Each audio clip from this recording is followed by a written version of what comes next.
ಕೆಲವೇ ಹೊತ್ತಿನಲ್ಲಿ ರಾಜಭವನ ಚಲೋ ಆರಂಭ ಆಗುತ್ತೆ. ಇದ್ರ ಬಗ್ಗೆ ಮಾತನಾಡೋದಕ್ಕೆ ನಮ್ಮ ಜೊತೆಗೆ ಸಚಿವರಾಗಿರುವಂಥ ಕೃಷ್ಣ ಬೈರೇಗೌಡರು ಇದ್ದಾರೆ. ಅವ್ರ ಹತ್ರ ಒಂದಷ್ಟು ವಿಚಾರಗಳನ್ನ ಮಾತಾಡೋಣ. ಸರ್, ಈಗ ಮುಖ್ಯವಾಗಿ ರಾಜ್ಯಪಾಲರು ಯಾಕೆ ನೀವು ಪಕ್ಷಪಾತ ಧೋರಣೆಯನ್ನು ಅನುಸರಿಸ್ತಿದ್ದಾರೆ ಅನ್ನುವಂಥದ್ದು ವಿಚಾರ ಈಗಿರುವಂಥದ್ದು ಯಾಕೆ ಅನಿಸುತ್ತೆ ನಿಮಗೆ?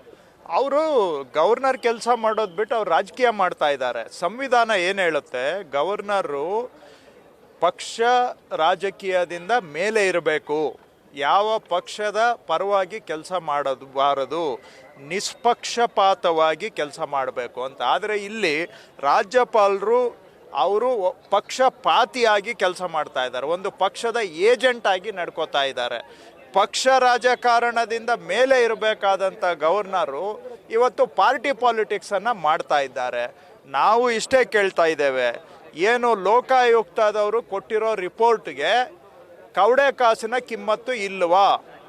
ಲೋಕಾಯುಕ್ತ ಎನ್ಕ್ವೈರಿ ಮಾಡಿ ಮೇಲ್ನೋಟಕ್ಕೆ ಆರೋಪದಲ್ಲಿ ಸತ್ಯ ಇದೆ, ತಪ್ಪಿತಸ್ಥರ ವಿರುದ್ಧ ಮುಂದೆ ತನಿಖೆ ಮಾಡೋದಕ್ಕೆ ಅನುಮತಿ ಕೊಡಿ ಅಂತ ಕೇಳಿದ್ರೆ ವರ್ಷಾನುವರ್ಷಗಳಾದರೂ ಕೂಡ ಗವರ್ನರ್ ಅದನ್ನು ಇಟ್ಕೊಂಡು ಕೂತ್ಕೋತಾರೆ ಅಂತ ಹೇಳಿದ್ರೆ, ಗವರ್ನರು ನೇರವಾಗಿ ತಪ್ಪು ಮಾಡಿರೋರ್ನ, ಭ್ರಷ್ಟಾಚಾರ ಮಾಡಿರೋರ್ನ ರಕ್ಷಣೆ ಮಾಡ್ತಾ ಇದ್ದಾರಾ ಅಂತ ನಾವು ಕೇಳ್ತಾ ಇದ್ದೇವೆ.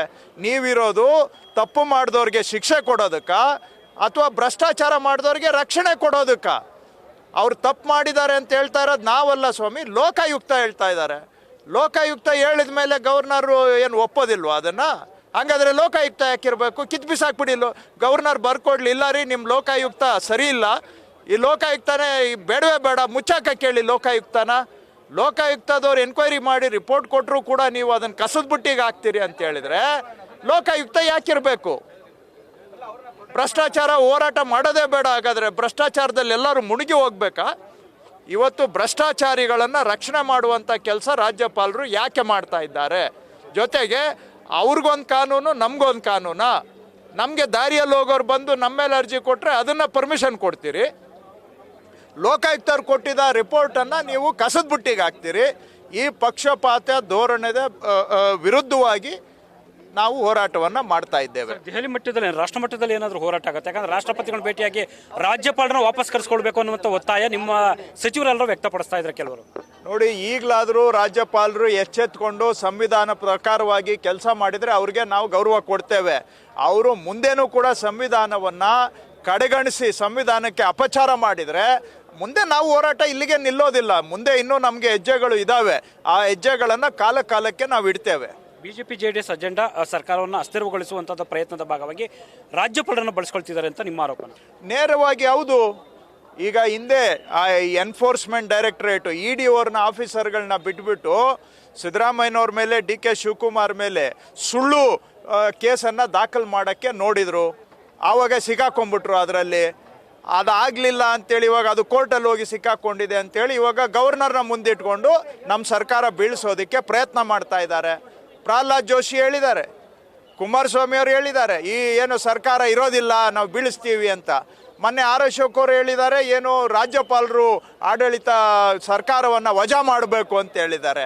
ಸೊ ಇದೆಲ್ಲ ಅವ್ರು ಏನು ಹೇಳ್ತಾ ಇದ್ದಾರೆ ಅದಕ್ಕೆ ತಕ್ಕಂಗೆ ರಾಜ್ಯಪಾಲರು ತಾಳಕ್ಕೆ ಮೇಳ ಅನ್ನೋ ಹಂಗೆ ರಾಜ್ಯಪಾಲರು ನಡ್ಕೋತಾ ಇದ್ದಾರೆ. ಸೊ ಇದೆಲ್ಲ ಒಟ್ಟಾರೆ ಇವರ ಪ್ಲ್ಯಾನ್ ಏನಂದರೆ, ಏನಾದರೂ ಮಾಡಿ ಕನ್ನಡಿಗರಿಂದ ಆಯ್ಕೆ ಆಗಿರುವಂಥ ಕಾಂಗ್ರೆಸ್ ಸರ್ಕಾರ, ಕನ್ನಡಿಗರು ಕೂರಿಸಿರುವಂಥ ಸರ್ಕಾರ ಇದನ್ನು ಬುಡಮೇಲು ಮಾಡಿ ಬಿ ಜೆ ಪಿಯವರ ಹೆಬ್ಬೆಟ್ ಸರ್ಕಾರ ಇಲ್ಲಿ ಕೂರಿಸ್ಬೇಕು.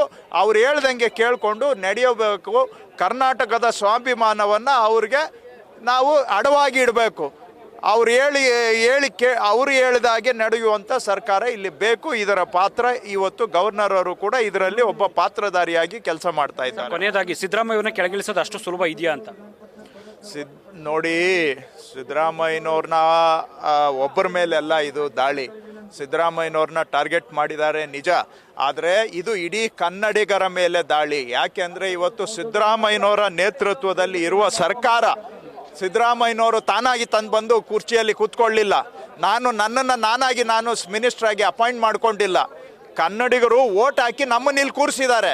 ಸೊ ಇವತ್ತು ನಮ್ಮ ಸರ್ಕಾರ ಬೀಳಿಸೋ ಒಂದು ಪ್ರಯತ್ನ ಏನಿದೆ, ಇದು ಕನ್ನಡಿಗರ ಸ್ವಾಯತ್ತತೆಯ ಮೇಲೆ ನಡೀತಾ ಇರುವ ದಾಳಿ. ಸೊ ಟಾರ್ಗೆಟು ಕನ್ನಡಿಗರ ಸ್ವಾಭಿಮಾನ, ಕನ್ನಡಿಗರ ಸ್ವಾಯುತ್ತತೆ ದಾಳಿ, ಅದ್ರ ಮೇಲೆ ನಡೀತಾ ಇರೋದು ಇದು. ಹಾಗಾಗಿ ಕನ್ನಡಿಗರು ಇವತ್ತು ಕೇಂದ್ರ ಸರ್ಕಾರದಿಂದ ನಮಗೆ ಆಗ್ತಾ ಇರೋ ಅನ್ಯಾಯದ ವಿರುದ್ಧ ಸಿದ್ದರಾಮಯ್ಯನವರು ಧ್ವನಿ ಎತ್ತಿದ್ದಾರೆ. ಸಿದ್ದರಾಮಯ್ಯನವ್ರನ್ನ ಬಗ್ಗಿಸಿದ್ರೆ ಕನ್ನಡಿಗರನ್ನ ಬಗ್ಗಿಸ್ದಂಗೆ ಆಗುತ್ತೆ. ಹಾಗಾಗಿ ಇದು ಇಡೀ ಕನ್ನಡಿಗರ ಮೇಲೆ, ಕರ್ನಾಟಕದ ಮೇಲೆ ಮಾಡ್ತಾ ಇರುವಂತಹ ದಾಳಿ, ಅದ್ರ ವಿರುದ್ಧ ನಾವು ಹೋರಾಟ ಮಾಡ್ತೇವೆ.